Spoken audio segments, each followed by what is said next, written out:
జూబ్లీహిల్స్ ఉప ఎన్నికలో బీజేపీ అభ్యర్థి దీపక్ రెడ్డికి మద్దతుగా కేంద్ర మంత్రి కిషన్ రెడ్డి, పార్టీ రాష్ట్ర అధ్యక్షుడు రామచంద్రరావు విస్తృత ప్రచారం చేస్తున్నారు. ఇంతకీ జూబ్లీహిల్స్ లో బీజేపీకి కలిసొచ్చే అంశాలేంటి? ఆ పార్టీ ఏ అజెండాతో ప్రచారం చేస్తోంది? టీడీపీ జనసేనల మద్దతుపై కమలనాథులు ఏమంటున్నారు అనే అంశాలపై మరిన్ని వివరాలను మా ప్రతినిధి మహేష్ అందిస్తారు.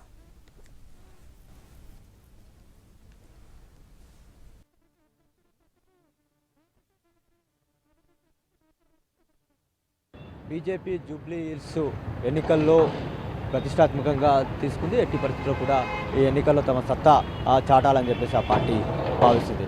ప్రధానంగా ఈ ఎన్నికల్లో హిందుత్వ జాతీయవాదం ఎజెండాగా ముందుకు సాగుతున్నట్టుగా కనిపిస్తుంది. అదే అంశాలని తీసుకొని జూబ్లీహిల్స్లో బీజేపీ ప్రచారం చేస్తుంది. పార్టీ నాయకులు కూడా అవే అంశాలను ప్రస్తావిస్తున్నటువంటి నేపథ్యం అయితే కనిపిస్తుంది. అయితే ఇక్కడ ఏవైతే గత కొన్ని రోజులుగా అధికార పార్టీ చేస్తున్నటువంటి కార్యక్రమాలు కావచ్చు, పనులు కావచ్చు, తమకు కలిసి వస్తాయనేటువంటి అభిప్రాయంతో బీజేపీ ఉంది. ప్రధానంగా ఏదైతే పెద్దమ్మ తల్లి ఇష్యూ కావచ్చు, అదేవిధంగా కబ్రస్థాన్కి సంబంధించినటువంటి ఇష్యూ కావచ్చు, అజరుద్దీన్కు మంత్రి పదవి ఇవ్వడం కావచ్చు, ముఖ్యమంత్రి చేసినటువంటి కామెంట్లు కావచ్చు, ఇవన్నీ కూడా తమకు కలిసి వస్తాయనేటువంటి ఆశాభావంతో బీజేపీ ఉంది. ఏదైతే ఈ నియోజకవర్గం జూబ్లీహిల్స్ నియోజకవర్గం ఉందో ఇది మైనారిటీ ఓట్లు ఎక్కువగా ఉండేటువంటి నియోజకవర్గం కావడంతో మెజార్టీకి సంబంధించినటువంటి ప్రజలపైన ఏదైతే బీజేపీ మొదటి నుంచి కూడా తమ ఎజెండాగా సాగుతుందో అదే ఎజెండాతో జూబ్లీహిల్స్లో ముందుకు వెళ్ళాలని చెప్పేసి ఆ పార్టీ భావిస్తుంది. అందుకు అనుగుణంగా పావులు కలుపుతున్నటువంటి పరిస్థితి అయితే కనిపిస్తుంది. నేతల మాటలు కూడా అదే విధంగా ఉన్నాయి. అయితే బీజేపీ ఈ ఎన్నికల్ని ప్రతిష్టాత్మకంగా తీసుకున్నటువంటి నేపథ్యంలో ఈ జూబ్లీహిల్స్ అసెంబ్లీ వచ్చేటువంటి నియోజకవర్గం సికింద్రాబాద్ పార్లమెంట్లో ఉంటుంది. సికింద్రాబాద్ పార్లమెంటు నుండి కిషన్ రెడ్డి ప్రాతినిధ్యం వహిస్తున్నటువంటి నేపథ్యంలో ఆయన కూడా ఈ ఎన్నికను సవాల్గా తీసుకున్నట్టుగా కనిపిస్తుంది.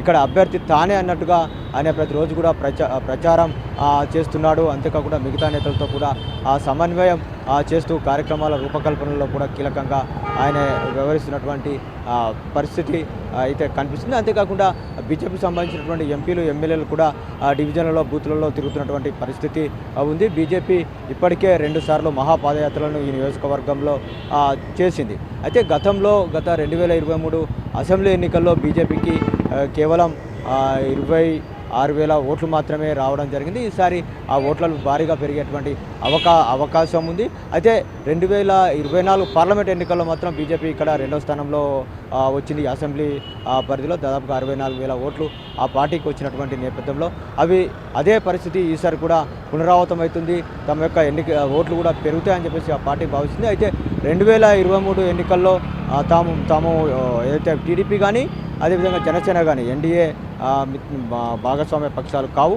2024 పార్లమెంట్ ఎన్నికల్లోకి వచ్చేసరికి అవి మా మిత్రపక్షాలు అయ్యాయి. వాటి యొక్క ప్రభావం జూబ్లీహిల్స్ ఎన్నికల్లో కూడా ఉంటుంది. ఏదైతే ఏపీలో బీజేపీ మిత్రపక్షం అధికారంలో ఉన్నటువంటి నేపథ్యంలో ఆ ప్రభావం ఇక్కడ కూడా కొద్దిమేర పడేటువంటి అవకాశం ఉంది. టీడీపీ అదేవిధంగా జనసేనకు సంబంధించినటువంటి శ్రేణులు తమకు ఇక్కడ మద్దతు ఇస్తున్నారు. వాళ్ళు కూడా ప్రచారంలో పాల్గొంటున్నారు. అవి కూడా కలిసి వస్తాయన్నటువంటి ఆశాభావంతో బీజేపీ నేతలు ఉన్నారు. ఇక్కడ ఉన్నటువంటి పరిస్థితులు కావచ్చు, గతంలో ఇక్కడ ప్రాతినిధ్యం వహించినటువంటి ఎమ్మెల్యే కావచ్చు, కాంగ్రెస్ కానీ బీఆర్ఎస్ కానీ ఈ నియోజకవర్గానికి చేసింది ఏమీ లేదు. కాబట్టి ఈసారి బీజేపీ వైపుకి ఇక్కడ ప్రజలు మొగ్గు చూపుతారనేటువంటి ఆశతో బీజేపీ నేతలు ఉన్నారు.